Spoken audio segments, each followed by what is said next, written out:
Donc bonjour, rebonjour à tout le monde. Je suis très contente d'être avec vous ce soir pour cette Creative Night. Je suis Corinne, je suis spécialiste sur l'offre Creative Cloud chez Adobe et on va être ensemble à peu près pour 1h30 ce soir. Donc moi je vais commencer déjà par vous prendre quelques minutes pour vous expliquer ce qu'on fait chez Adobe pour essayer de vous faciliter la vie en tant que créatif. N'hésitez pas à poster sur les réseaux sociaux, à commenter. Vous avez le hashtag du festival, @Adobe France également. On va accueillir ensuite deux artistes qui viendront nous présenter un petit peu leur parcours, nous expliquer leur travail. Donc Benoît Chalon, qui est illustrateur 3D, et Jean-Charles Debroise, qui est du studio Kérosène. Mais tout de suite, on va accueillir sur scène Jérôme Bareil, qui est formateur chez Easy Design. Bonjour Jérôme. Bonjour. Donc Jérôme, c'est aussi un expert de beaucoup de choses, dont les outils Wacom et le Creative Cloud. Et on va lui lancer un défi ce soir, donc qui va être de créer une œuvre digitale. Donc il a 1h30, la durée de la conférence, pour créer une œuvre digitale. Et pour ça, il va se servir du Creative Cloud, de Typekit, mais aussi de contenus graphiques qui viennent d'Adobe Stock. Et le thème de ce soir, ce sont les loups-garous. T'es inspiré? C'est la pleine lune. Je sais on pas. Va voir. On va voir. Voilà, 1h30, on va essayer de faire quelque chose de sympa. Je te fais confiance. Et voilà, donc la base de ton travail, donc les 6 photos qui doivent te servir pour ton œuvre de ce soir. Ok. Oui, hein. Parfait. Je trouve aussi.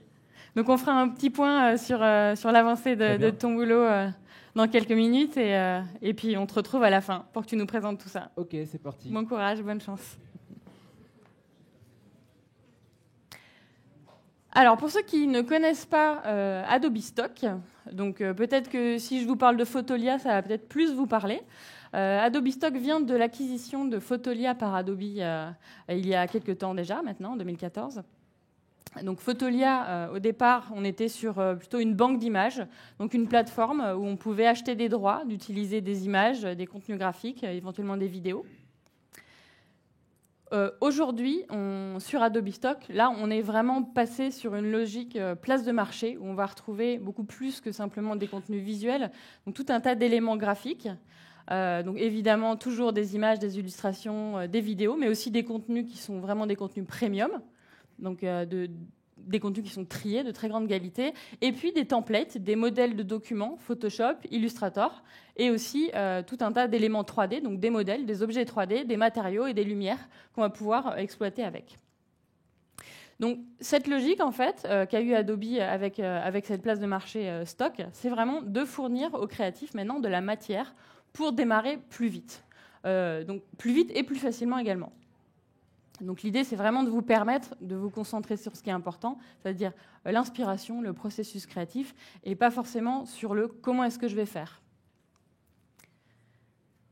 Je suis tombée il y a quelque temps sur un article du blog Creative Cloud et sur une interview d'un illustrateur qui s'appelle Radoman Durkovic. Et dans son interview, il expliquait qu'au tout début de sa carrière, il avait beaucoup de mal à donner corps, à donner vie à tout ce qu'il avait dans la tête, à ses idées, tout simplement parce qu'il ne maîtrisait pas assez les logiciels. Parce qu'on a la réputation d'avoir des logiciels qui sont très complets, très puissants, mais très compliqués à prendre en main. Aujourd'hui, il est contributeur sur Stock, hein, donc il a bien progressé depuis. Mais ce côté, je vais faciliter la prise en main des logiciels et vraiment donner accès à la puissance des logiciels beaucoup plus simplement, c'est un grand axe de développement chez Adobe aujourd'hui. Et on va le voir par des exemples concrets après. Le deuxième grand axe de recherche et développement, donc ça prend la forme en fait d'une technologie qu'on a annoncée en fin d'année dernière qui s'appelle Adobe Sensei. Et c'est une technologie qui va, on va dire, regrouper tout ce qu'il y a comme technologie intelligente, tout ce qui est intelligence artificielle au cœur de nos logiciels aujourd'hui. Donc on retrouve déjà beaucoup de choses, on va voir aussi ça par la suite, mais on va retrouver également une capacité de plus en plus que vont avoir les logiciels à apprendre en fonction des usages, que vous avez des applications, donc à apprendre et à vous proposer une expérience qui soit beaucoup plus optimisée et qui soit plus pertinente pour vous. Si vous ouvrez la dernière version de Photoshop CC, donc toujours dans la même logique, vous donnez de la matière pour pouvoir commencer, on peut voir en fait qu'on vous propose déjà des templates, des modèles de documents, donc certains payants, certains gratuits, donc des photos, des illustrations. On va retrouver aussi des modèles à destination du web, donc des pages web ou des layouts pour le mobile, et des vidéos. Et tout ça, c'est pour vous fournir vraiment de la matière, de ne pas commencer de zéro, de ne pas commencer d'une page blanche. Une deuxième chose qui est apparue également, c'est tout simplement une fonctionnalité de recherche avancée. Donc, quand vous faites un commande F maintenant dans Photoshop, vous avez accès à une recherche avancée. Donc là, si je tape face, visage en anglais, je vais retrouver les fonctionnalités qui sont associées au visage. Donc la fonctionnalité Liquify, pour ceux qui connaissent, mais aussi tout ce qui est contenu de formation associé à ce mot-clé-là, et également tout ce qui est contenu visuel dans Stock, donc directement dans Photoshop.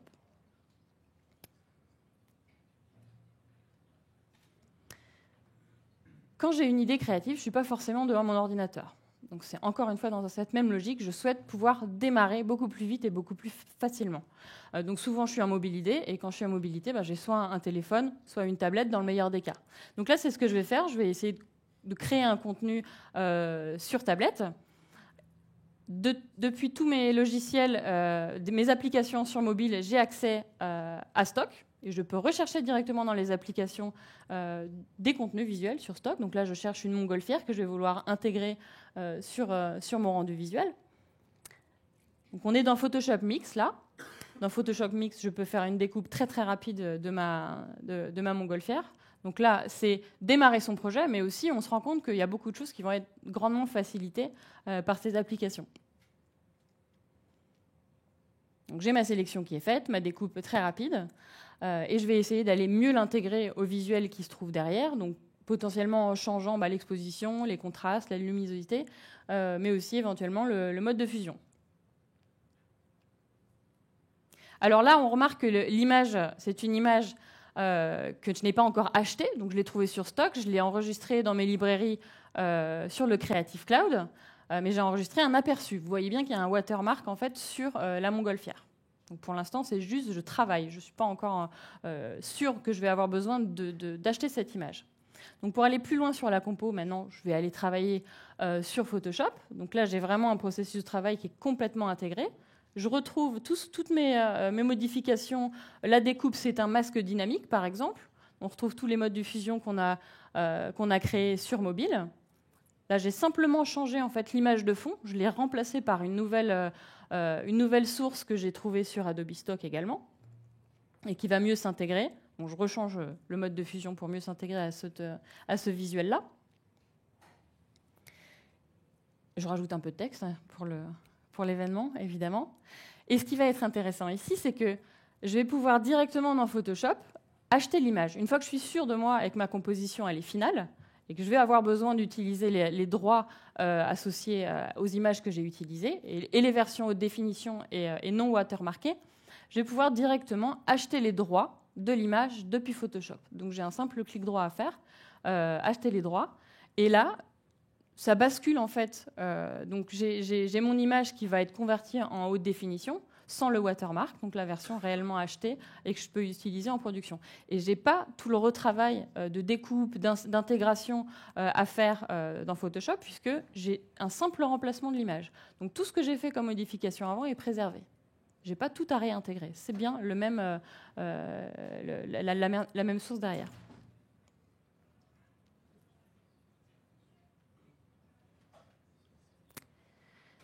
Si on revient sur ce concept d'intelligence qu'on a inclus dans nos logiciels et qu'on revient sur Stock, donc depuis quelques mois dans Stock, vous avez ce qu'on appelle de la recherche visuelle. Basiquement, avant, on proposait déjà de la recherche par similarité, on va dire. Donc là, je cherche une montgolfière, je vais rechercher des éléments de même type. En gros, ça se basait plutôt sur des métadonnées. Depuis quelques mois, on est capable aussi d'analyser vraiment le contenu graphique d'une image, de regarder ce qui se trouve dans l'image. Donc là, j'ai ajouté un fond avec des montagnes très très rapidement dans Photoshop à ma montgolfière, parce que je souhaite des contenus visuels de ce type-là, avec une montgolfière, mais avec des montagnes derrière. Et donc il analyse le contenu de mon image et il va me proposer des résultats de recherche qui sont intelligents et qui sont similaires à ce que j'ai demandé. Et dans quelques mois, dans quelques semaines, même maintenant, on sera directement capable de faire ça en faisant une simple sélection en fait, sur une zone de mon plan de travail dans Photoshop et en faisant un clic droit et trouvez-moi des éléments qui sont similaires à mon montage dans Photoshop. Alors si on va encore plus loin, là je suis vraiment plus sur de la vision, donc ce qui à terme va arriver dans les outils. Donc c'est vraiment ce vers quoi on tend en termes d'intelligence dans les outils.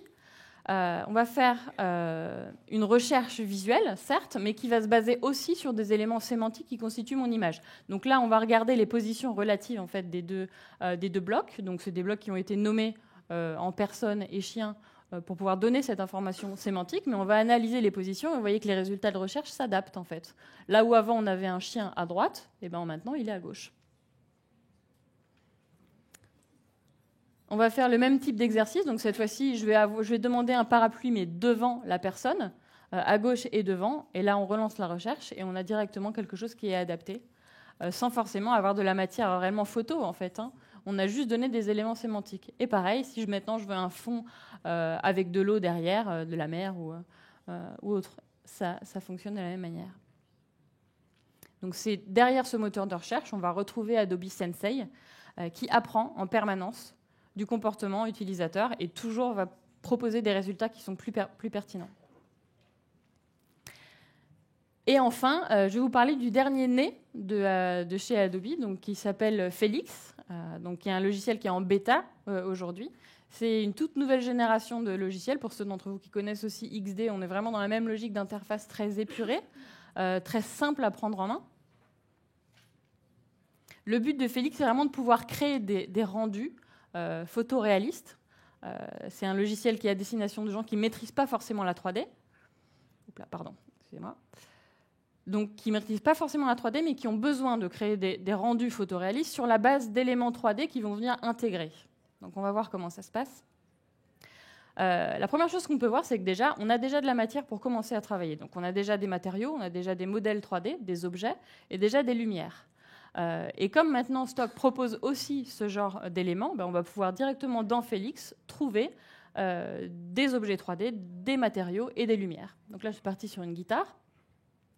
On a beaucoup d'éléments qui vous facilitent la prise en main. Donc une baguette magique, par exemple, qui permet de très vite sélectionner de manière intelligente des zones de l'objet 3D sans avoir à aller chercher les polygones, etc. Donc on va pouvoir appliquer des textures très rapidement. Des couleurs, changer la couleur, etc. Avec des sélections rapides. On voit qu'en bas, à droite, vous avez une petite fenêtre de prévisualisation qui permet de faire des rendus en temps réel, des pré-rendus en temps réel de ce que je suis en train de composer. Donc là, je vais insérer un background, une image de fond, et j'ai une première fonctionnalité intelligente qui va me permettre de reconnaître en fait, directement la ligne d'horizon de ma scène 3D par rapport à cette image. Et je vais pouvoir placer mon objet directement par rapport à cette ligne d'horizon. Et la deuxième fonctionnalité intelligente, c'est qu'il va analyser le contenu de l'image et il va reconstituer par rapport à ce contenu visuel tous les éléments de luminosité en fait, qui constitueraient la scène si c'était une vraie scène 3D et l'appliquer à mon objet 3D pour permettre de mieux l'intégrer. Donc, parce qu'il y a des réflexions, il y a de la luminosité peut-être de couleurs autour qui vont s'appliquer à l'objet. Et donc, donc, on se base vraiment sur ce qu'on appelle de l'IBL, une Image-Based Light. Donc, on prend l'image de fond et on la convertit en informations de luminosité qui vont être appliquées à l'objet 3D.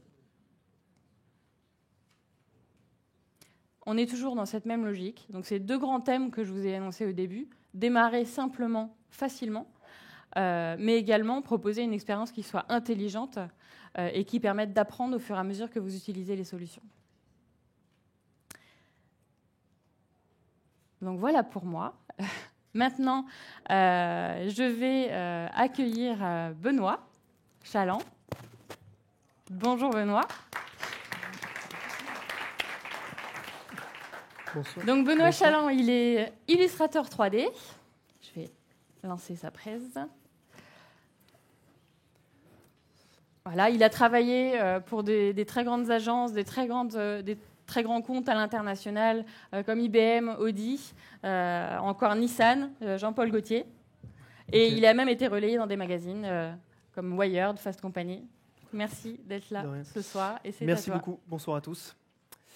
Donc, je suis Benoît Chaland, je suis illustrateur 3D. Avant de vous expliquer dans plus de profondeur ce que je fais, je vais vous expliquer brièvement mon parcours. Je risque de passer un peu vite sur certaines images parce que j'ai une centaine d'images à vous montrer. Donc, comment j'en suis venu à de l'illustration 3D? J'ai commencé en 2009 en tant que directeur artistique digital. Pourquoi j'ai commencé par là? Parce que j'étais attiré par le Flash. À l'époque, encore Flash était vraiment la mode. Ce que j'aimais dans le Flash, c'était l'animation. De l'animation en Flash, j'ai voulu aller plus loin. Je suis allé à After Effects. Et de After Effects, je voulais encore donner plus de volume à ce que je faisais. Je suis passé à l'animation 3D. Et de l'animation 3D, je me suis rendu compte que j'étais bridé dans certains aspects créatifs. Et je me suis focusé vraiment sur de l'image fixe. Et je fais ça maintenant depuis 2012. Donc voilà, mon travail il se décompose en 3 parties principales.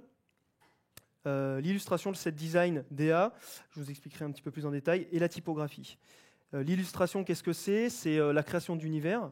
En général, c'est pas réaliste. Et c'est mettre de la forme sur quelque chose qu'on n'arrive pas à expliquer. Le set design, c'est scénariser, faire une sorte de scénographie d'objets réalistes. Donc c'est en général des rendus qui sont réalistes. Je viendrai plus en détail après sur tout ça.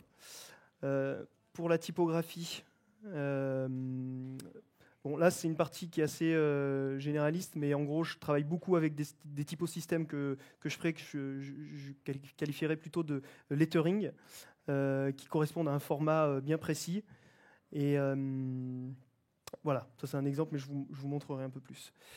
Donc pour approfondir l'illustration, donc ça c'est un premier projet. Je travaille énormément en recherche et développement sur mon travail, de par les technologies. Toutes les dernières nouveautés sont toujours bonnes à prendre. Et mon travail de prospection et de création personnelle me permet au final de vendre des projets à des agences et à des clients. Donc là, le sujet, c'est le stylo. C'est quelque chose de très basique. Il s'appelle Pen Orchestra. J'avais vraiment envie de travailler autour de cet objet plastique. Donc voilà, après, ça peut avoir des références un peu artistiques, là, comme la création d'Adam de Léonard de Vinci. Voilà. Après, ça peut être aussi un exercice de style. Je ne suis pas obligé de travailler que sur le stylo. Là, j'ai voulu travailler autre chose sur de la matière. Je peux intégrer aussi de la typo dans l'illustration. Ça va parfois de pair. Voilà. Donc ça, c'est une campagne de pub pour la Fédération française de ski. Donc c'est pour voir un peu aussi comment ça s'applique dans le monde de la publicité. Donc là, c'est une série de 6 visuels qui permettait, entre guillemets, d'illustrer un petit peu la nouvelle campagne de la Fédération française de ski. Je ne mets pas en avant l'affiche qui a été sortie par l'agence de pub parce que ce n'est pas le propos. Mais voilà, je mets essentiellement en quoi consiste mon travail.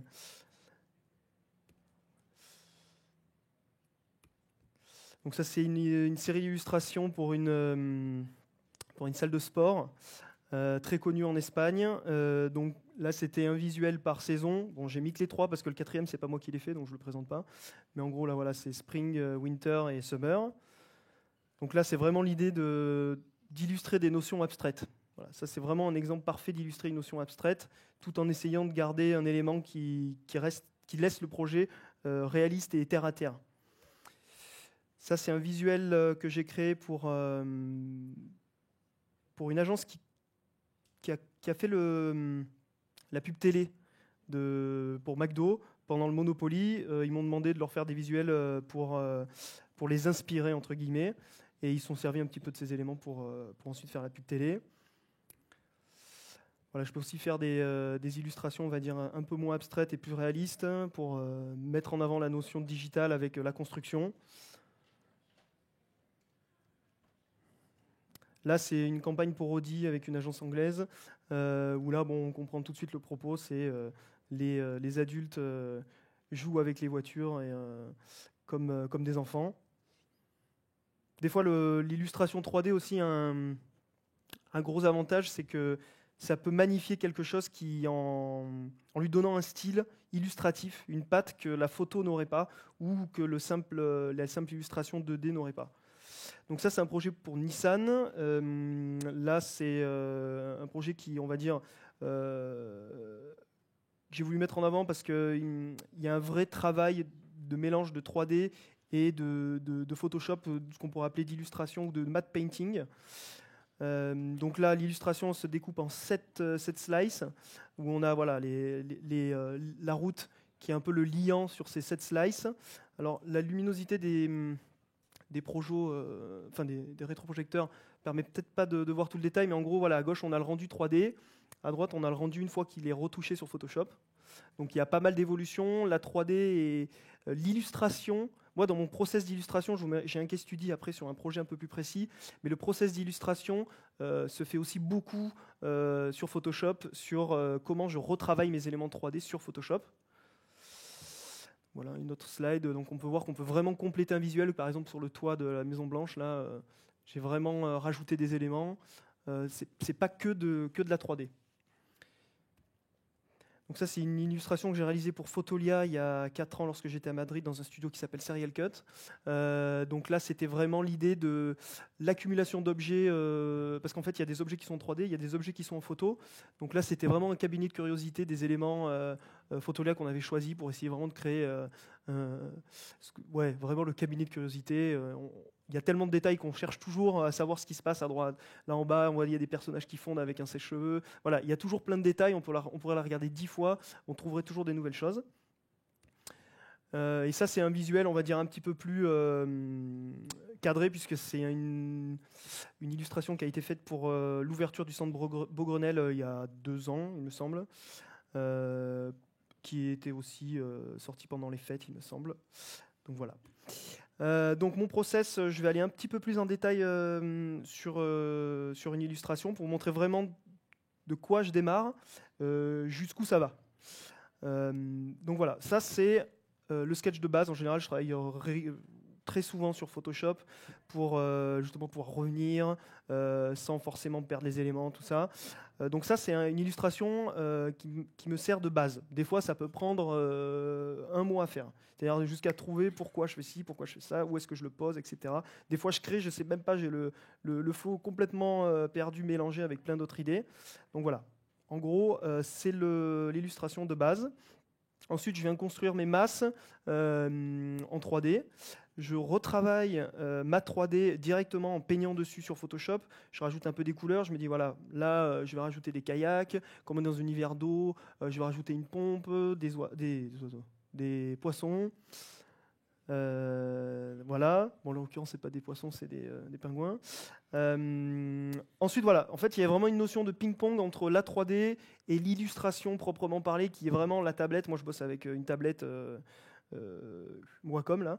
Donc, il y a vraiment cette notion aussi d'illustration qui est faite vraiment de la liaison. Je dessine. Donc, je dessine sur mes 3D, je reviens dessus. À chaque fois, il y a vraiment un process d'évolution. Donc là, j'avais rajouté le toboggan. Voilà, je rajoute plein d'éléments. Je fais à chaque fois évoluer l'illustration, jusqu'à faire des fois des tests complètement ratés, mais bon, on ne perd rien des fois de faire des tests. Là, je suis revenu sur l'idée de base. À la base, j'avais oublié l'octopus, là. Je m'étais dit non, mais c'est pas une bonne idée. Et puis finalement, j'en suis revenu à la fin. Donc voilà, j'ai continué à sketcher. Et ensuite, là, c'est la dernière phase, entre guillemets. Là, c'était vraiment le peaufinage. Bon, je ne sais pas si on s'aperçoit bien des détails, mais en gros, tout ce qui est les bulles qui sont au centre de l'image, les kayaks sur le côté, en haut à gauche, la turbine. Voilà. Donc ça, c'est l'image 3D. Quand j'en suis satisfait, je me dis, bon, ok, là, j'arrête. Et je passe à une étape où je vais surligner tous les éléments qui me paraissent manquer de détails et qui seront en 3D, on va dire, très compliqués à faire.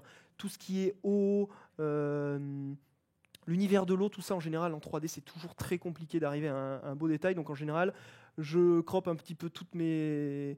Ça va même de la grosse turbine en haut jusqu'au détail de l'œil de la pieuvre.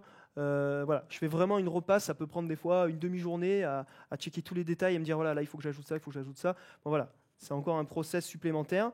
Et le process final, où là c'est vraiment de l'illustration, donc j'utilise des éléments, essentiellement des photos que j'achète sur Photolia ou sur Adobe Stock. Donc là on voit bien le changement entre la turbine avant-après. Donc là voilà, je rajoute un petit peu tout ce qui est fluide, la vitesse, les bulles, l'univers un peu marin. Aussi je peux faire vraiment de la peinture sur les éléments, parce que tout ce qui est système de moteur, voilà, je rajoute un peu de couleur pour donner un peu plus de vie. Je rajoute vraiment des détails jusqu'ici, comme c'est avec de l'eau qui coule. Pareil pour la partie du bas, on voit bien qu'ici, là, c'était vraiment un rendu de base. Bon, c'est prévu, hein. Quand je fais ça, en général, je fais ça consciencieusement en me disant, voilà, je vais le retoucher derrière. Donc voilà, j'ai rajouté des dauphins, un univers marin avec des reflets. Voilà, là aussi, le détail de l'œil aussi, ça peut avoir son petit effet. Donc voilà pour la partie illustration. Bah, ça c'est l'illustration finale qui s'appelle Octopus Kingdom. Voilà, c'est un peu le. Des fois je trouve le nom avant de faire l'illustration, des fois je la trouve après. Donc là c'était vraiment le royaume de la pieuvre. Pour le set design, direction artistique, 3 semaines à peu près. Sachant que je travaille à côté, ça c'est des projets perso, donc voilà, 3 semaines Moi je compte pas mes heures, mais bon, après quand on fait un métier de passion, moi je sais que je bosse, ça me dérange pas de rester un peu tard au boulot. Donc set design, direction artistique, set design et direction artistique sont un petit peu, on va dire, dissociés dans la mesure où la direction artistique, je l'inclus dans tout ce qui est travail avec des photographes. Donc ça, c'est une campagne pour Jean-Paul Gaultier où il fallait créer des éclatés pour le nouveau site internet de Jean-Paul Gaultier qui est sorti il y a 1 an, je crois. Donc voilà, j'ai créé une série d'assets pour le site, pour les réseaux sociaux, etc. Donc là, on sent bien la différence qu'il y a entre l'illustration et le set design, où vraiment c'est un rendu réaliste en général qui est demandé. Voilà, on raconte un petit peu des histoires aussi. Voilà. Là, c'est pour une marque de vin. Donc là, l'identité a été créée par un ami qui s'appelle Benjamin Gage, qui lui est directeur artistique, on va dire global, et il a créé toute l'identité. Moi, il m'a demandé, on va dire, de magnifier un petit peu son identité pour, bon, en plus de ce qu'il m'a demandé, le réel but du client, c'est de vendre ses bouteilles. Donc en fait, toute cette série d'illustrations est créée pour un livre qui va être vendu pour mettre en avant. Bon, là, on avait carte blanche, donc on s'est permis un petit peu des choses qui, dans le... bon, puis c'est un client indépendant, c'est pas une agence de pub, donc on s'est permis un petit peu des choses qu'en général, on se permet pas. Donc voilà, c'est pour la bouteille de rosé. Ça, c'est pour la bouteille de vin blanc. Bon, là, dans le set design aussi, là, le gros avantage de la 3D, c'est qu'on peut se permettre de créer des objets. Par exemple, là, le quadrillage qui est sur l'étiquette, je me suis amusé à créer des pots de fleurs, des bougeoirs, n'importe, voilà, qui reprennent le motif de l'étiquette, qui serait très dur à faire si on voulait faire un set design en photo, parce qu'il faudrait créer des assets particuliers. Donc voilà, c'est ça qui est intéressant aussi dans le set design dans la 3D. Donc voilà, tout a été compilé dans ce livre. Il y a eu des prints aussi, parce qu'en fait, c'est une maison qui, pour son lancement, ne vend qu'à des professionnels de la restauration. Donc voilà. Ça, c'est l'illustration que j'ai créée. Alors, c'est un peu pour expliquer le process, l'intégration de la photo. Donc, en fait, ça, c'est une illustration que j'ai réalisée un petit peu quand il y a eu ce boom du fixie. Je me suis dit, ouais, il faut faire quelque chose là-dessus. Ça me parle vachement, tous ces roulements et tout. Et moi, j'ai créé l'illustration. Et là, le photographe a dit, OK, moi, je vois bien un truc. Bon, il s'appelle Bartolotte, c'est un Allemand, il est complètement barré. Et il m'envoie les images. Il me dit, ouais, qu'est-ce que t'en penses? On pourrait tester ça et tout. Et après, moi, j'habille autour. Voilà. Ça, c'est une série d'illustrations qui a été réalisée avec le photographe qui s'appelle Alexis Rimbaud. Donc ça, c'est des photos qui devaient être initialement exposées à la Cité de la Mode et du Design. Donc lui, il avait pris les sous-sols de la Cité de la Mode et du Design en photo. Moi, j'ai créé des éléments pour contraster avec ce côté très sombre, sans vie. Un peu comme s'il y avait une seconde vie, comme s'il y avait un petit peu des petits monstres qui vivaient sous le bâtiment. Donc voilà. Ça, c'est l'identité d'un restaurant qui s'appelle L'Accusé. Donc pareil, c'est avec cette même personne qui s'appelle Benjamin Gage qui a créé l'identité. Là, par contre, j'ai, on va dire, pris des libertés en créant des designs qui vont s'appliquer sur des objets, comme les assiettes, la salière poivrière, pareil, j'y ai pensé. Des fois, voilà, dans le set design, on peut créer des objets, surtout qu'en 3D, ça nous laisse pas mal de liberté. Aussi, ça peut être ta scénographie. Voilà, votre logo, il vivrait vachement bien sur du marbre, avec dans une ambiance noire. Ça peut débloquer des idées, il y a un échange avec le client. Voilà, ça fait avancer les choses et c'est toujours intéressant. Ça, c'est des visuels que j'ai réalisés pour une exposition il y a 2 ans. Là, c'était l'inverse. On m'a envoyé une caisse de vin rouge. On m'a dit, voilà, tu les goûtes. Enfin, c'était tous les mêmes. Hein. On m'a dit, tu goûtes et tu fais une illustration, carte blanche. Voilà, c'est une expo. Donc, c'était un vin sud-américain. Voilà, très fruité, très coloré. C'était le Mexique, quoi. Donc c'est pour ça que c'est très bariolé, c'est très coloré. Et ça, c'est pour le vin. Alors celui-ci, c'était un vin californien où effectivement, c'était bon. Je vais pas rentrer dans le détail parce que je suis pas œnologue, mais bon, voilà, le cuivré, le béton avec des couleurs. Bon, voilà. Donc voilà, là je vais vous présenter un projet un petit peu plus en détail qui s'appelle Blue Maestro, que j'ai réalisé il y a à peu près 1 an, qui a mis 6 mois, parce que vous me demandiez tout à l'heure combien de temps ça met, qui a mis 6 mois de réalisation à peu près. Donc voilà, c'est venu En fait, j'ai toujours été attiré par les orgues. Les orgues, je trouve que c'est assez, en termes de design, c'est... Enfin, quand je dis attiré, n'exagérons pas, mais visuellement, c'est quelque chose qui est très complexe, qui est très riche et qui peut être, si on le traite, voilà, de manière un peu plus contemporaine, un peu plus géniale. Et il y avait aussi le piano aussi, j'en suis revenu au piano, où je me suis dit c'est un élément qui pourrait être, comment dire, on pourrait le retravailler, de casser un petit peu le côté institutionnel, et puis en termes de courbes. C'est vraiment, il y a vraiment des belles courbes féminines où ça me donnait vraiment envie de travailler. Donc ça, bon, c'est à peu près voir comment je commence un peu aussi sur l'illustration. Donc en gros, comment j'ai monté j'ai designé vraiment un piano de manière spontanée. Et après, j'ai essayé de lui donner de la vie en imaginant des boules qui sortiraient de là où sont placées les cordes. Le son serait matérialisé par des éléments organiques. Après, je suis passé à la couleur, je voulais mettre un peu plus de couleur. Enfin, c'est un peu le process d'évolution. Et au final, je suis parti sur quelque chose de, on va dire, un peu plus technologique, dans le sens où j'ai imaginé qu'il y avait des enceintes Bluetooth sans fil en lévitation qui renverraient le son. Donc après, une fois que j'avais ces images, je les envoyais au photographe qui lui me proposait, voilà, j'ai envie de shooter un mec allongé comme ça, enfin une fille en l'occurrence. Là, c'est une autre série de sketchs où là, c'était vraiment là sur le violoncelle plus en particulier. En fait, quand j'ai fait ce visuel de piano, je me suis dit ouais, ça mérite que j'aille un petit peu plus loin et que j'essaye de l'expérimenter un peu plus. Du coup, je l'ai testé sur d'autres objets. Donc là, c'est un violoncelle, voilà, avec une corne une grosse corne qui renverrait le son. Donc ça, c'est l'objet, une fois que j'ai fini de le penser, je l'envoie au photographe, pareil, et lui, après, il y a vraiment une idée de collaboration, de chacun donne sa vision du projet, et c'est super intéressant parce que ça rend le résultat quelque chose qu'on ne s'attend pas et qui est super riche. Donc voilà, ça, ce sont les 2 visuels finaux, intégrés avec le travail du photographe, et je vous montre toute la série, du coup, parce que je suis parti aussi avec une harpe. Ce visuel, je l'ai créé dans l'idée un peu d'orgue, mais c'est surtout parce que le shoot m'a été envoyé sans le fond. Enfin, j'ai vu cette photo et je trouvais qu'elle avait un visage angélique, et je lui ai dit, ouais, je me suis dit, je vais te créer un peu comme si elle avait une aura qui était matérialisée là par des cornes d'orgue. Voilà.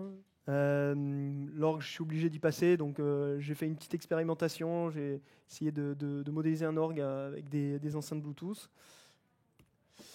Et là, voilà, bon, là, je suis allé un petit peu plus loin, j'ai essayé de penser l'orgue à l'inverse, c'est-à-dire, au lieu qu'il soit immense, là, il est réduit au plus petit pour en faire une sorte d'enceinte Bluetooth où on plug son téléphone et Et ça en donne un objet qui est à l'opposé de ce que c'est actuellement, quoi. Donc voilà. Pour la typographie, donc la typographie englobe un petit peu toutes les notions de typographie, mais en général, moi, ce que je fais, c'est surtout du lettrage, c'est-à-dire qui est vraiment défini dans un format. Là, en l'occurrence, c'est une illustration que j'ai créée pour le magazine. Enfin, c'est un livre pour CB News, qui est un magazine de publicité. Voilà, je vous montrerai après le process à la fin. J'ai fait un petit case study sur comment je travaille plus précisément. Voilà un exemple de typosystème. En gros, je pars du 6, c'est-à-dire je pars du cercle avec la barre. Après, je décline. Là, c'est une carte de vœux pour 2016, mais en gros, voilà, je pars du 6, après je décline, je monte des volumes. J'essaye vraiment de cadrer à la typo de base et à la faire évoluer, lui donner vie.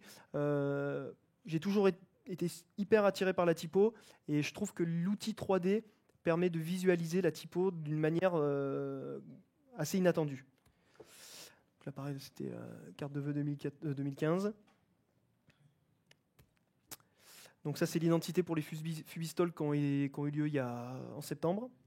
Donc là, on va dire l'enjeu, c'était coller avec une typo, c'est-à-dire une typo qui, elle, va être écrite, qui va être déclinée, mais en 3D, c'est-à-dire garder la lisibilité. Là, le cadre est, on va dire, évolutif. Donc voilà. Donc la typo en 3D est exactement la même que celle qui est utilisée dans la fiche. C'est toujours la même typo. Donc voilà, on a un peu l'ambivalence entre le 2D et le 3D. Donc la 3D aussi a permis de créer la Céno. On a repris l'illustration, on l'a créée en vrai, donc c'était des lettres d'1,50 m, à peu près un peu moins 1,30 m, en fer forgé, voilà. Déclinaison sur d'autres supports. Voilà. Donc après, voilà, il y a un côté aussi illustratif qu'on retrouve dans la typo. Donc là, c'est une agence qui s'appelle Akaru, une agence de digital, qui m'a demandé de créer ça pour leurs 8 ans. Ils étaient 5 à l'époque dans l'agence, donc j'ai créé une lettre par image. Celui qui a le R est très content. Et voilà, donc il y a un côté, la typographie englobe beaucoup de choses, mais aussi de l'illustration, illustrer vraiment des propos sur de la lettre. Aussi, comment ça peut vivre parce que là, depuis tout à l'heure, ce que je vous montre, c'est des projets en général très créatifs et qui ne sont pas dans un cadre de publicité, puisqu'en général, la publicité est beaucoup plus cadrée, il y a beaucoup moins de liberté, ne serait-ce que par le client. Donc, je vous montre aussi que ça peut fonctionner sur des projets créatifs pour des clients, des agences de pub, parce que là, c'est une campagne pour une compagnie d'assurance aux États-Unis.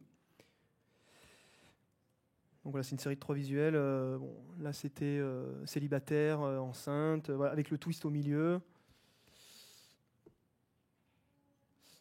Voilà. Voilà, aussi là, il y a le traitement inverse, c'est-à-dire là, c'était une période où il y avait 7 typos. Alors, je ne sais plus comment elle s'appelle, j'ai mangé son nom. Là, c'était vraiment, en 2D, je la trouvais très jolie, très bien dessinée. Et je me suis dit, ouais, j'ai envie d'essayer un truc avec. Il faut que je la travaille pour la mettre en volume. Donc, c'est un peu l'opposé du projet Akaru, où là, c'est vraiment de l'illustration. Là, je pars de vraiment une typo dessinée existante.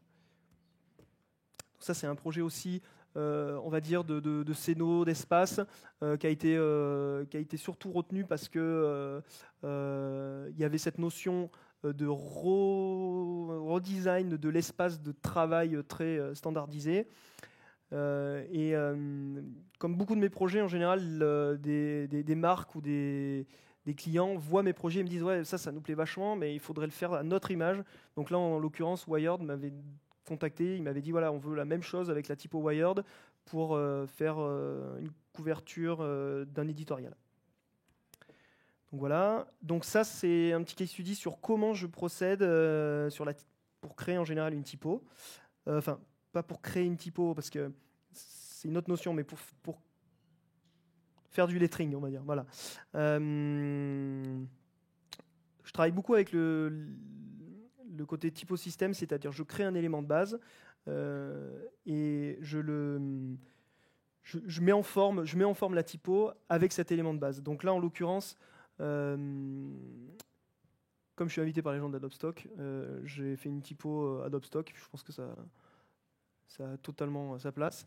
Donc voilà, j'ai créé les typos voilà, avec les éléments que j'ai créés à la base. Après, voilà, je décline pour voilà, test de couleur, voilà, comment ça peut vivre en couleur. Une fois que j'ai mon tracé Illustrator, je le mets en volume en 3D. Bon, là, en l'occurrence, je trouvais que c'était un petit peu plat, donc j'ai essayé de la relever, de relever un peu les bords pour donner un côté, on va dire, do it yourself. Ensuite, là, j'utilise pas mal les textures qui sont disponibles sur Adobe Stock, les textures 3D. Donc là, en gros, j'ai téléchargé une texture, je l'ai conformée à mon style de preset 3D. Voilà, après, je l'ai appliqué sur le fond pour donner l'impression voilà, que c'est vraiment quelque chose do it yourself. On crée une typo avec des petits éléments qui reprend un peu l'idée de la typo système où on aurait coupé des éléments qu'on superpose un petit peu pour créer sa typo. Et après, voilà, j'ai mis une dernière passe de couleur pour donner un petit peu plus de vie. Voilà. Et voilà. Merci beaucoup.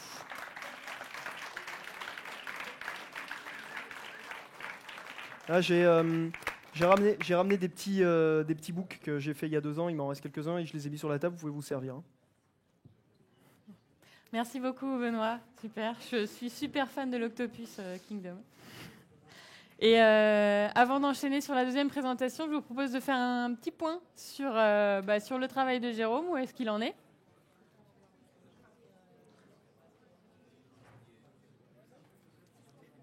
Petit point. Petit point. Voilà. Ok.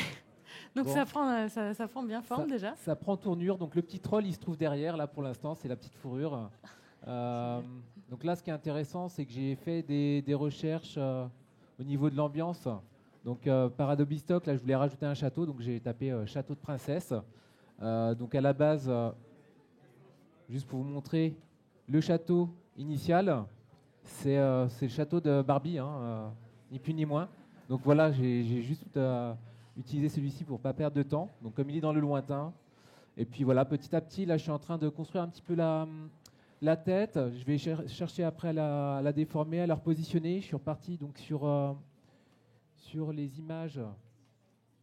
Donc là, vous voyez le zombie. Donc ce zombie, je l'ai pris, puis je l'ai positionné sur une pierre et j'ai joué avec l'outil de déformation de la marionnette, pour ceux qui connaissent, pour changer un petit peu sa morphologie. Voilà, pour l'instant, j'ai utilisé la lune en fond.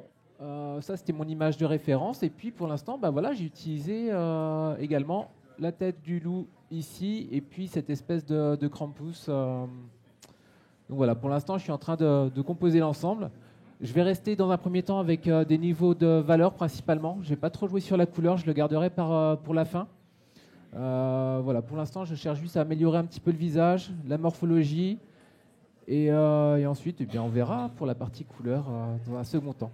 Voilà. Ok, super, merci beaucoup. Il me reste combien de temps juste que donc, tu as encore une demi-heure. Une demi-heure. Pour finir tout ça. Eh bien, c'est parti. Je vous propose maintenant d'accueillir Jean-Charles Debroise. Donc Jean-Charles du studio Kérosène. Alors pour info, c'est lui qui a créé ce visuel avec les montgolfières là. Alors il y a des trucs dessus, mais qu'on a vu déjà tout à l'heure. Donc qui est une illustration conceptuelle du Creative Cloud. Et il va venir nous parler aussi d'une campagne pour laquelle il a participé, qui s'appelle Make a Masterpiece. On va voir une petite vidéo juste après qui illustre le concept. Donc l'idée de base, c'était, je t'en prie, de prendre des œuvres d'art de peintres célèbres, donc qui ont été soit détruites, soit perdues, et de les recréer grâce à des images qu'on a trouvées sur Adobe Stock. Donc il nous parlera de ça juste après la petite vidéo qui illustre le concept. Hop. Je vais prendre ma petite chaise.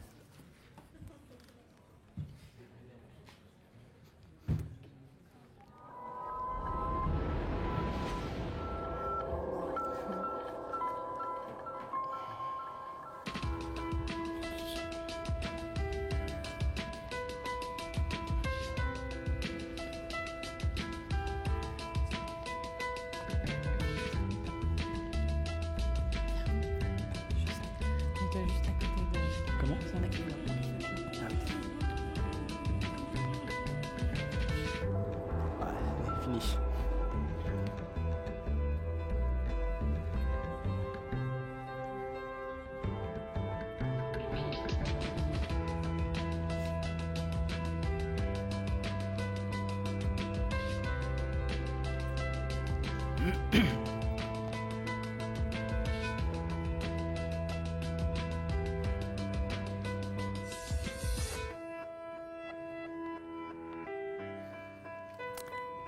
Donc voilà, donc bonjour à tous. Donc je suis là pour vous parler de la création du visuel que vous venez de voir. Donc je m'appelle Jean-Charles Debras, je suis directeur artistique dans une agence qui s'appelle Kérosène, qui se situe à Rennes, en Bretagne. Donc c'est une petite agence de 6 personnes, on est 4 directeurs artistiques et une personne qui nous aide en gestion, plus un profil exé. Donc voilà, moi je travaille avec eux depuis 8 ans et on a l'habitude d'avoir la volonté de créer des images créatives avec, en l'occurrence, pas mal de retouches. Donc chaque année, en fait, pour présenter les images qu'on souhaite faire et un petit peu faire nos preuves vis-à-vis de nos clients, on crée une image de carte de vœux. Donc je vais vous présenter un petit peu l'équipe vis-à-vis de ces images-là. Donc ça c'est la première carte de vœux qu'on a fait donc, il y a déjà 5-6 ans. Donc là on s'est habillé volontairement un petit peu en mode cogip avec en accroche une Kérosène, une agence qui ne manque pas de sérieux. L'année suivante, on a commencé à faire plus de travail de retouche, donc vraiment pour montrer ce qu'on est capable de faire en retouche. Donc celle-ci était là pour annoncer le lancement de notre site internet. Donc l'accroche ici, c'était accrochez-vous à votre souris. Ensuite, on a continué un petit peu à travailler avec des animaux. Donc toujours un peu dans le même esprit de lumière. Et donc cette fois-ci, c'était Kérosène, véritable bête de campagne. L'année suivante, donc on a voulu insister sur le nom de l'agence. Donc on s'est amusé un petit peu à recréer le nom de l'agence avec des morceaux de peau, d'œil, de barbe et de cheveux de chaque personne, puisqu'à l'époque on était 7. Donc ça tombait bien, il y avait 7 lettres dans le nom de l'agence. Donc voilà, donc c'était une carte de vœux qui était un peu spéciale, où il y a beaucoup de gens qui l'ont trouvé complètement dégueulasse. Il y a d'autres personnes qui l'ont vraiment trouvé super sympa. Donc on a un peu clivé sur celle-ci, mais bon, en tout cas on a bien marqué les esprits, et puis on s'est un petit peu fait remarquer aussi sur quelques sites. L'année suivante, donc on a essayé d'être un peu plus sage pour l'année suivante. Donc là, on s'est un petit peu grimé en enfant dans une cour de récréation. Donc voilà, le claim était facile à trouver, c'était l'agence récréative. L'année suivante, donc du coup, on s'est grimé là ce coup-ci en cow-boy, donc sur des petits poneys Shetland. Donc c'était la petite agence recherchée dans tout le Grand Ouest. Et enfin, pour finir avec les cartes de vœux, donc l'année dernière, j'ai pas celle de cette année, elle n'est pas encore finie. On est vraiment à la bourre. Donc l'année suivante, en 2016, on a essayé de rappeler un petit peu nos compétences et ce qu'on souhaitait faire vis-à-vis de nos clients, enfin pour nos clients, à travers 6 visuels. Donc première compétence, mettre de la force dans les images, développer un discours original,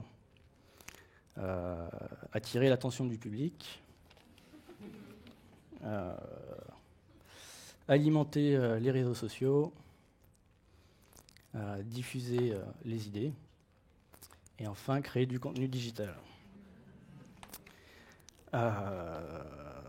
Donc maintenant, je vais passer rapidement au portfolio de l'agence. Donc là, pour ça, j'ai choisi 2 séries de visuels de clients assez différents. Donc le premier client, il s'agit de Court-Métrange. Donc Court-Métrange, c'est un festival de courts-métrages insolites et fantastiques. Donc ça fait déjà, je crois, 8 ans qu'ils travaillent avec nous. Donc chaque année, ils nous font confiance pour créer le visuel du festival. Et donc ils ont la particularité, en tout cas au sein de nos clients, d'être, chaque année, ils nous donnent vraiment carte blanche pour faire exactement ce qu'on veut. C'est assez rare. Donc c'est un peu des clients qu'on chouchoute.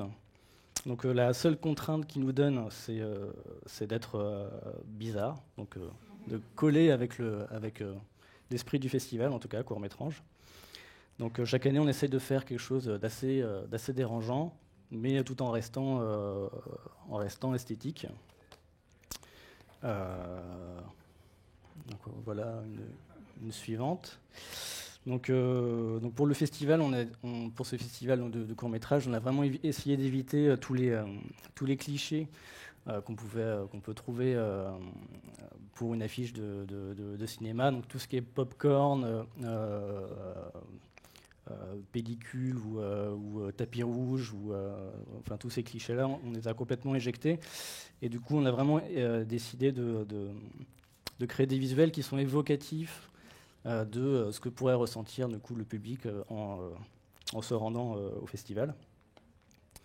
Donc voilà, donc toutes ces images, c'est aussi un bon moyen pour nous de montrer un petit peu ce qu'on souhaite faire en termes d'esthétique et un petit peu nos capacités en termes de retouche. Donc c'est assez sympa à faire.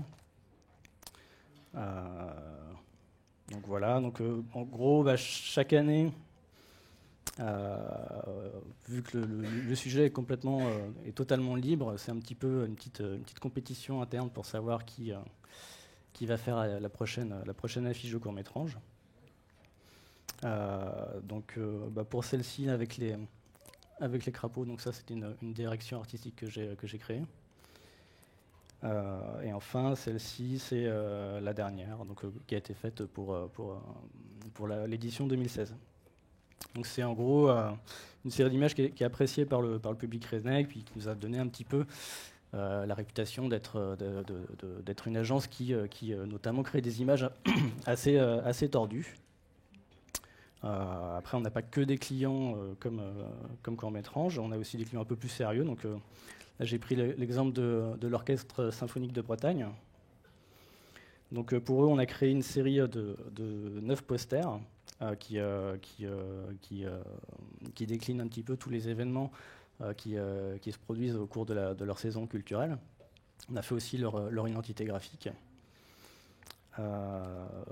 Donc celle-ci par exemple, donc là c'était pour les concerts d'été, la session de concerts d'été. Donc celle-ci c'est pour la musique des pays de l'Est. Donc il a fallu chercher plusieurs références sur graphique au niveau de la Perse et de la Russie. Donc c'est une série de posters aussi. Donc là-dessus j'étais seul en direction artistique sur toute l'année.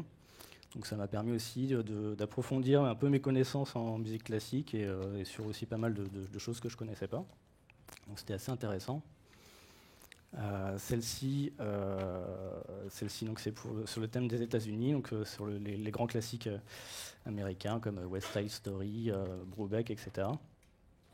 Donc on a choisi une esthétique noir et blanc pour garder une unité graphique sur toute la série de la saison, mais c'était aussi, on va dire, une petite astuce graphique, puisque faire un photomontage en noir et blanc, c'est quand même beaucoup plus facile et beaucoup plus rapide que le faire en couleur, puisqu'on éjecte tout ce qui est chromie et retouche au niveau de la couleur, quoi. Donc c'était un petit peu une manière de faire ça à pas cher et rapide. Donc là aussi, c'est quasiment exclusivement du stock shot en fait, qui est utilisé pour faire ces affiches.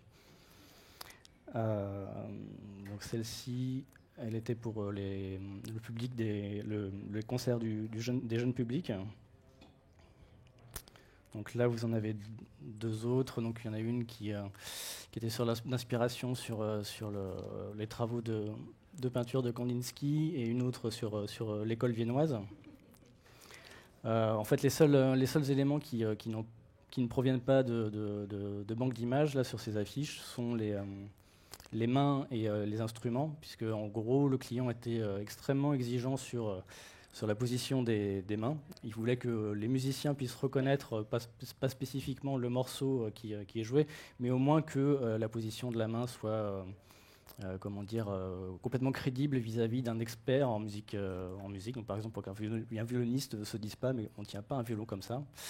Et malheureusement, dans les images banques, les acteurs qui tiennent les violons ne sont pas toujours virtuoses du violon, et donc c'est des petites choses qui ne peuvent pas, en tout cas, toujours se trouver dans les images banques.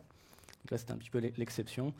Et puis, ils étaient aussi assez exigeants sur les références graphiques. Donc là, par contre, c'était bien d'avoir à disposition énormément de choix et de choses à leur proposer pour pouvoir vraiment mettre au point des images qui satisfassent leur exigence de précision.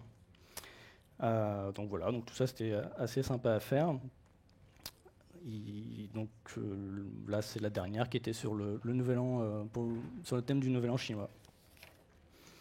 Donc c'est à peu près tout pour le portfolio. Maintenant, je vais rentrer en plus sur l'image que j'ai créée pour le projet Make a Masterpiece.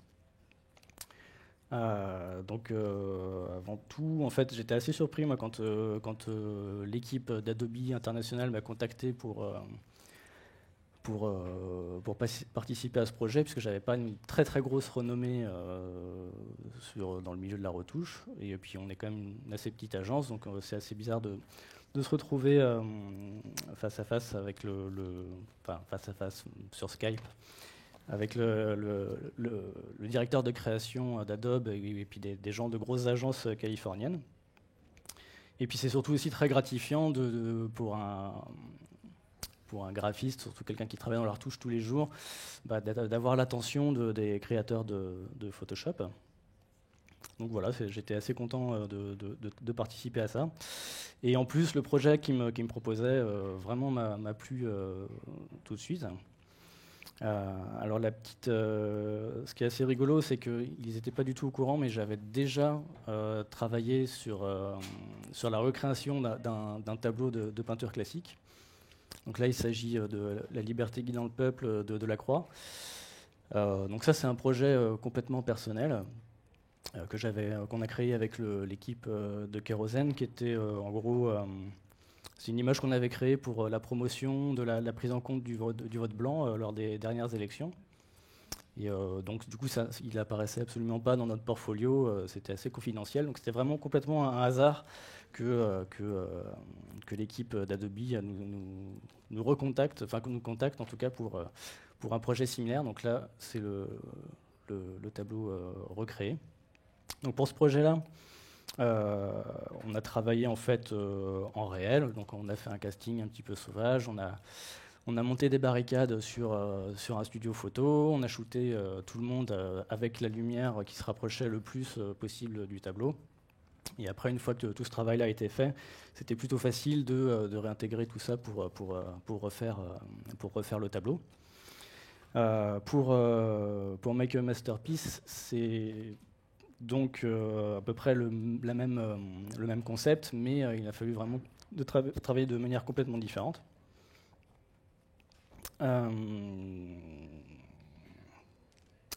Donc là, le tableau s'appelle Saint-Matthieu et l'Ange. Il a été peint par Caravage au début du XVIIe siècle. Donc c'est un tableau qui a été détruit au cours de la Seconde Guerre mondiale à Berlin. Donc c'est impossible de de le voir en réel de nos jours. Donc le seul vestige qui reste de ce tableau, c'est une photographie qui a été prise en noir et blanc. Donc là, c'est une version qui a été recolorisée, j'imagine, par des experts pour que ce soit crédible. Donc voilà, donc il y avait un réel intérêt aussi de recréer ce tableau. Et donc pour cela, il me donnait une seule contrainte. Donc là, vous voyez le résultat après, à la fin du travail. Donc il y avait une seule contrainte, donc du coup, c'était d'utiliser des images qui provenaient de la banque d'images Adobe Stock. Donc c'est-à-dire utiliser des images qui n'ont pas été prises pour recréer le tableau, et donc du coup de les détourner pour créer une nouvelle.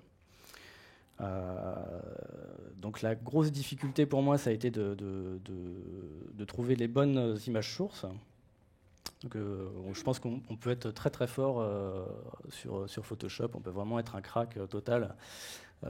Si on choisit les mauvaises images à la base pour faire un montage, on aura toujours un moins bon résultat que la personne qui aura choisi deux bonnes images qui se combinent parfaitement.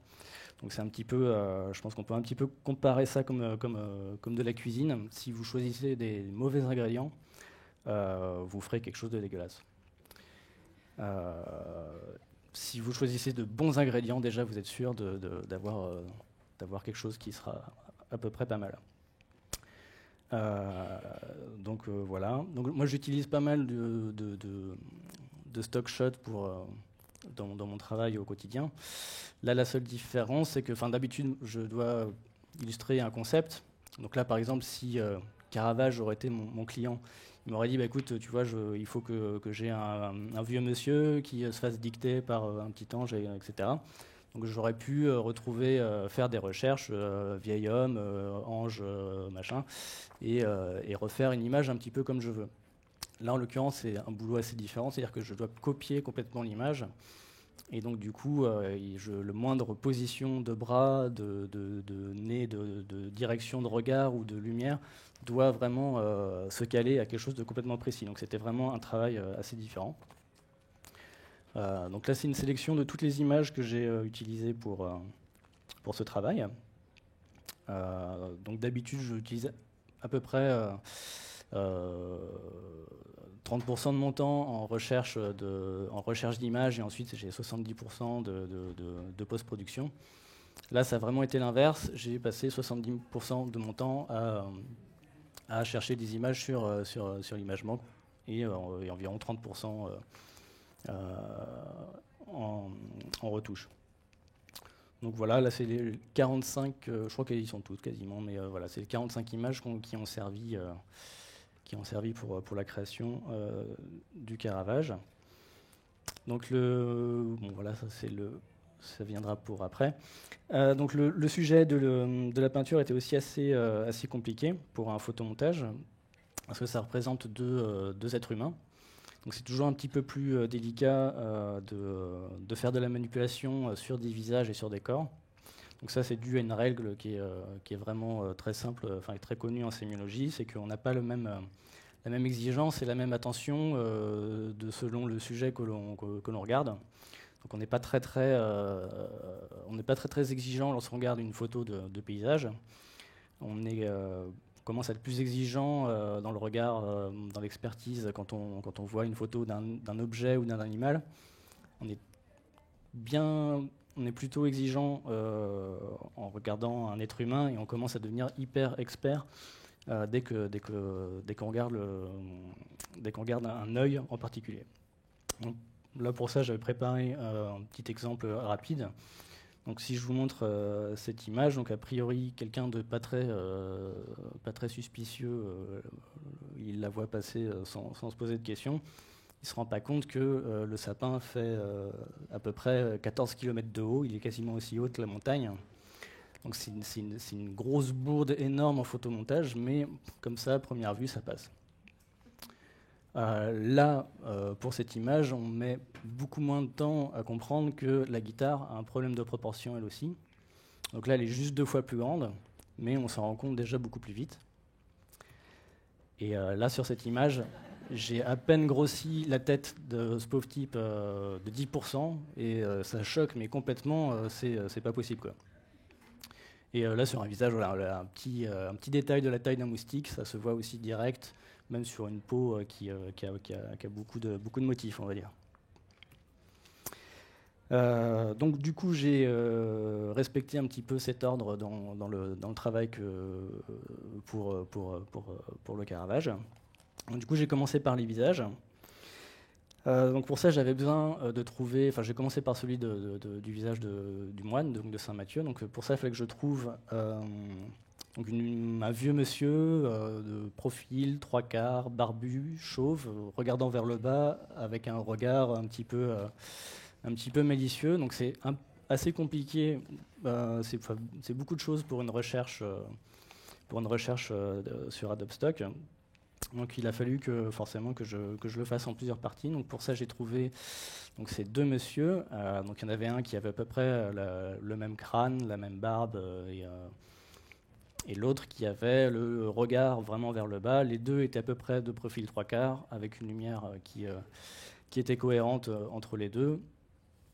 Donc du coup, le procédé, ça a été simple. J'ai découpé le visage du premier pour le coller sur la tête de l'autre. Donc c'est un petit peu comme dans Le Silence des agneaux, mais ça fait mal à personne, là. Et donc du coup, après un petit travail d'ombrage, il a fallu que je tue un petit peu l'ombre qui se trouve à la droite du visage, recréer un petit peu les rides d'expression, les dupliquer, gommer des cheveux, en recréer d'autres, etc. On se retrouve du coup avec le visage de Saint Matthieu. Donc pour la tête de l'ange, en fait, j'ai eu un peu de bol, parce que j'ai trouvé une petite fille qui avait un visage dans le bon angle, qui regardait directement dans la bonne direction et qui collait assez bien avec l'ange du tableau de base. Il a juste fallu que je lui change les cheveux avec des cheveux bouclés blonds. Donc je lui ai un petit peu aussi modifié la taille des yeux, du nez, amplifié la mâchoire pour avoir un petit côté un peu plus androgyne et vraiment collé avec l'esthétique du tableau. Donc une fois que j'étais bon pour les visages, donc je me suis occupé de tout ce qui est partie de corps. Donc là, j'ai collecté un maximum d'images qui pourraient coller ensemble et qui pourraient en tout cas se coller au tableau. J'en avais à peu près entre 200 et 300 images que j'ai testées en fait pour en sélectionner au final que 45, et qui du coup là c'est une sorte d'écorché de tout le corps des personnages, qui recompose le tableau. Donc je vais vous montrer un petit peu plus encore en détail, c'est très précis cette présentation. Je vous montre un petit peu en détail quelles images du coup j'ai utilisées exactement pour recréer le tableau. Donc là c'est la main de Saint Matthieu. Donc pour recréer la main de Saint Matthieu, il a fallu que j'aille vraiment dans la section sportif et bodybuilder de Adobe Stock, parce que ça a beau être un grand-père sur le tableau, il a vraiment le corps d'un bodybuilder, donc c'était pas la peine de taper grand-père, ou même quelqu'un de normal n'aurait pas par exemple ce genre de bras. Donc là qui change un petit peu de contexte, qui part. Donc voilà. Puis moi je voulais vraiment garder ce côté de muscles en tension et de veines apparentes, donc c'est possible de les recréer sur Photoshop, mais ça remplacera jamais le fait de les trouver en réel. Donc voilà. Beaucoup de recherches dans le culturisme. Donc, j'avais la chance que dans le tableau original du Caravage, les jambes de Saint Matthieu étaient parfaitement rasées, parce que j'imagine que c'était assez rare à l'époque d'avoir les jambes rasées. Mais par contre, dans le milieu du culturisme, ils sont tous rasés comme il faut, et même dans les images banques, tout le monde est très bien rasé en général. C'est difficile de voir du poil. Pour l'ange, c'est un petit peu la même chose. Il fallait que je fasse attention je devais éliminer toutes les images où il y avait du vernis à ongles.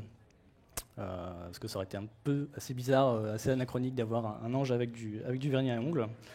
Donc voilà, encore une autre image. Là, il a fallu que que je lui écarte un petit peu les doigts parce que c'était pas tout à fait la bonne position, enlever l'alliance, la petite French manucure aussi qui n'allait pas dans le contexte.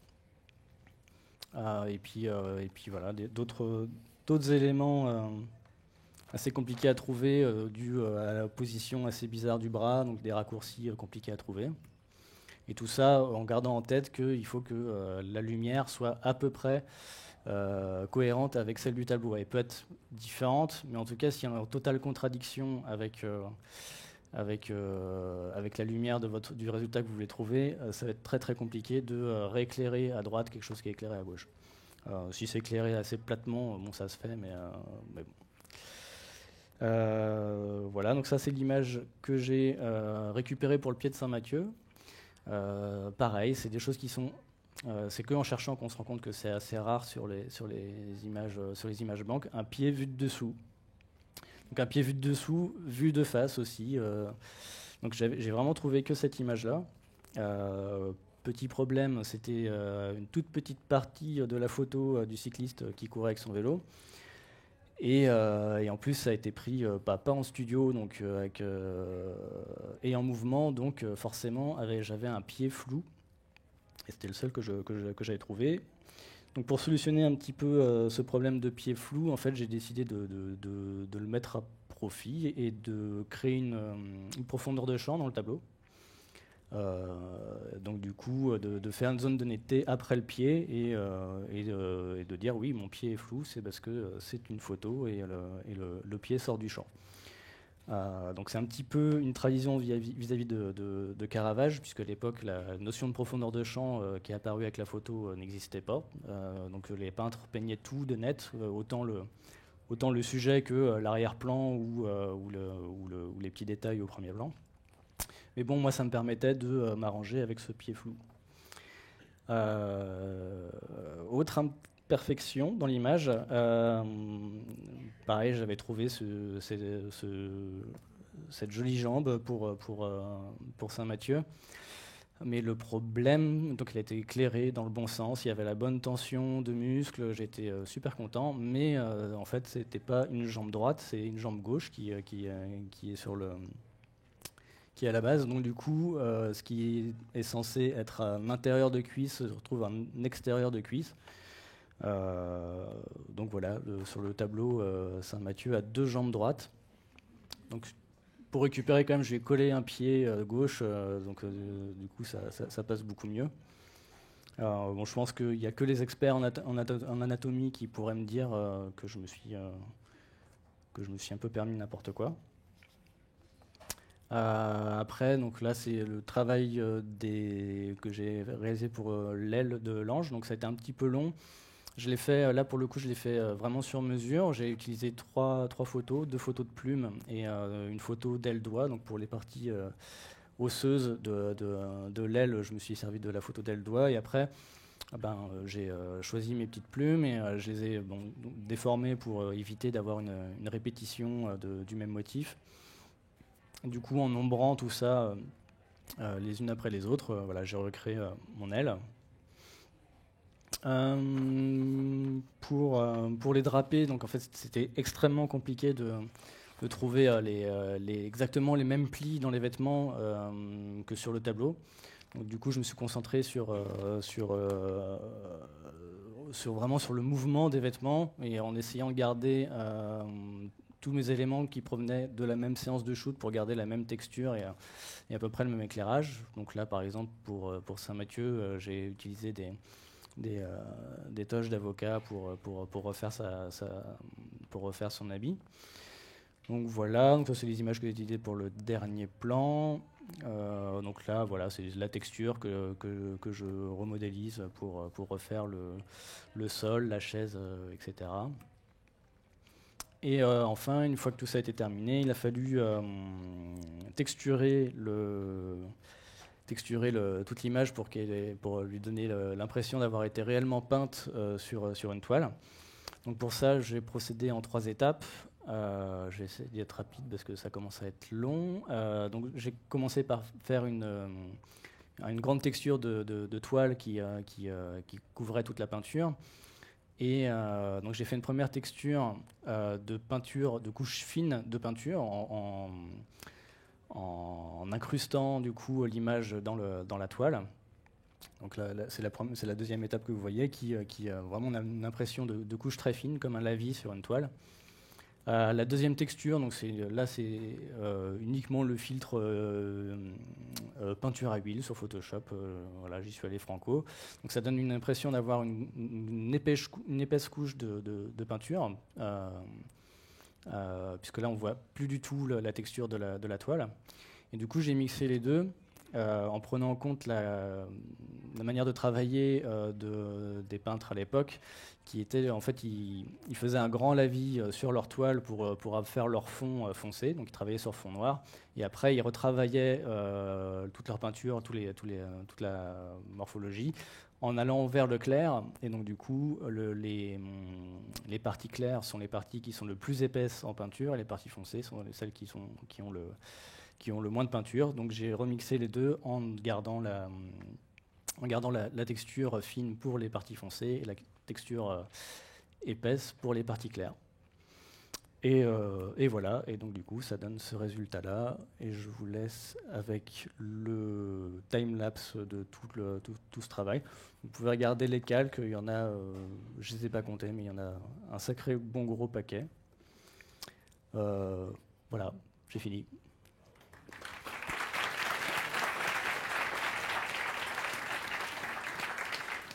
Merci beaucoup Jean-Charles. C'est super impressionnant. Et qu'est-ce qu'on se dit une fois qu'on est arrivé au bout d'un truc pareil et qu'on voit le résultat Je sais pas, ça doit être. Est-ce qu'on voit tous les défauts ou est-ce qu'on se dit quand même c'est pas mal, on ça voit toujours les défauts, oui. Enfin, ouais. les trucs, bon, on arrive quand même à être satisfait au final. Je peux plus l'avoir. Hein, c'est au bout d'un moment. Non, ce qui se passe une fois qu'on a terminé, on l'envoie au client et puis il dit ouais, pas mal. Est-ce qu'on peut changer un peu encore bon. Voilà. C'est comme ça que ça se passe en général. Et puis bon, on s'y remet. Ouais, écoute, en tout cas, bravo parce que c'est vraiment super impressionnant. Merci encore.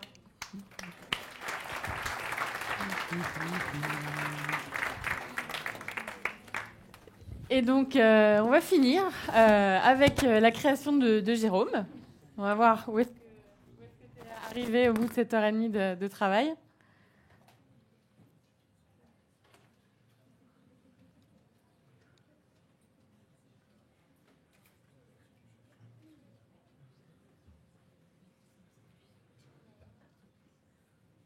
Ça arrive. Ça arrive.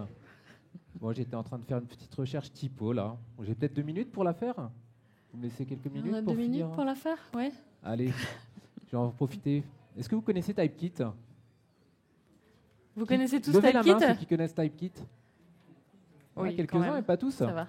Regardez, ici, j'ai besoin de chercher une typo que j'ai pas forcément dans mes polices. Et en fait, on a accès ici à ajouter depuis TypeKit. Donc, c'est compris dans l'abonnement du Creative Cloud. Et directement, ça va ouvrir le portail TypeKit. Et là, je vais pouvoir taper directement le mot qui m'intéresse ou la phrase. Donc là, c'était le Creative Night. En fait, ma petite idée, c'est derrière faire un Creature Night. Et comme vous le voyez, j'ai différentes familles de polices qui sont ici. Donc là, je peux chercher dans mes polices linéales, décoratives, etc. Et puis, voilà, là, par exemple, j'en vois une qui m'intéresse. Donc, je vais pouvoir cliquer dessus pour rentrer plus dans le détail. Donc là, pareil, je peux retaper ici mon texte. Et comme je suis logué avec mon identifiant, je peux directement faire synchroniser ma police. Ah, je ne suis pas logué, alors je vais le faire en direct, c'est très bien. Ah, c'est ça le live aussi. Hein. Et donc là, l'intérêt... Oui, j'ai un mot de passe qui est très long. Il est masqué, t'inquiète pas. Oui, je sais. Voilà. Donc là, l'intérêt, normalement, c'est que dans Photoshop et dans Illustrator, dans InDesign, sur vos apps mobiles, vous allez pouvoir retrouver maintenant, dans le panneau des caractères, vous allez pouvoir filtrer vos polices TypeKit, les faire défiler. Donc là, moi, elle s'appelle Mason. Voilà, c'était celle-ci, apparemment. Voilà. Donc directement, je la vois, je peux la retravailler. Et donc, allez, l'idée finale, c'était faire ça, faire un petit coup en blanc, et faire un petit, juste au-dessus, un petit coup de griffe. Allez, comme si on avait un petit mini Wolverine ici qui avait barré ce créative. Voilà.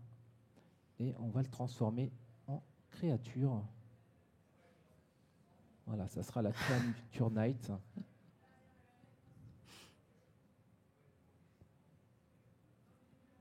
Donc voilà, là comme j'arrive à peu près sur la fin, je fais un dernier petit réglage, je vais faire un petit filtre caméra raw.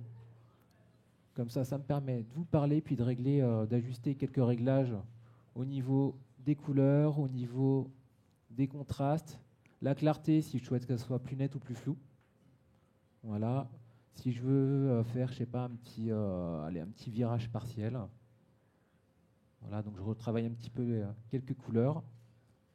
Et puis, comme j'ai pas le temps, je vais faire un vignettage à l'arrache. Voilà. Je vais faire OK. Et voilà, donc si je regarde... C'est déjà pas mal, hein, quand même. Hein. Bon, voilà, donc je pense que je finirai un petit peu applaudir, en bas. Donc merci. Et juste, pour ceux que ça intéresse, j'ai fait l'enregistrement en direct de toutes les étapes.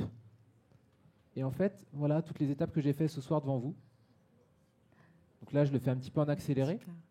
Ça vous permet de voir un petit peu toutes les images que j'ai utilisées. Donc là, ce qui était pratique, c'est que j'avais besoin d'autres images Adobe Stock. Donc, j'ai pas hésité à aller en chercher. Donc là, le petit troll, hein, il est là. C'est la fourrure derrière. Là, c'était un petit singe. Voilà. Il y a même à un moment donné, j'ai eu besoin de faire un look pour récupérer les couleurs. Donc là, je suis passé par une application. Alors, on va peut-être le voir vers la fin. Donc là, j'étais encore en train de poser les éléments. Voilà. Là, par exemple, j'avais besoin de récupérer des textures. Je suis allé sur l'application Capture. Je suis rentré sur Adobe Stock et j'ai demandé à récupérer Zombie, ce qui m'a permis d'extraire les couleurs pour ensuite les appliquer sur un calque de réglage. Donc ça, c'est super pratique. Voilà, je vous invite à le faire. Bon, après, là, les petits réglages de couleurs. Donc voilà, je vais continuer encore un petit peu, je pense 10 minutes en bas. Et voilà, ça, c'était devant vous. Donc voilà. Super. Merci beaucoup, Jérôme. Merci à vous. Bon. Défi réussi, on va dire. Hein, je pense. On est d'accord. Bon. Merci à tous d'avoir suivi cette heure et demie de conférence.